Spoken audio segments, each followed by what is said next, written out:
তাহলে বন্ধুরা আমাদের গ্রামে কিন্তু দুটো কালী পুজো হয়, তা আজকে তার ফার্স্ট কালী পুজো। আর আমি আর রাহুল যাচ্ছি কালী পুজোয়। তো চলো দেখা হচ্ছে ওখানে গিয়ে। আর হ্যাঁ, গিয়ে দেখি মাকে ওরা নিয়ে গেছে, তাই আমিও ওদের পিছন পিছন চলে গেলাম হাঁটতে হাঁটতে। আর এখানে এসে দেখি সবাই নাচ করছে, আর আমি নাচবো না তা আবার হয়?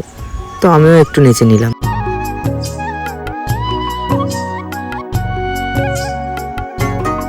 আর হ্যাঁ বন্ধুরা, এটা আমি কি খাচ্ছি তোমরা যদি কেউ জেনে থাকো অবশ্যই কমেন্টে জানিও। আর তারপরে রাহুলও একটু নিয়ে নিল, শুধু নিল না খেয়েও নিল। আর এদিকে এসে দেখি বুবাইদার মুখে কোনো আবির নেই, তাই আমি একটু আবির মাখিয়ে দিলাম।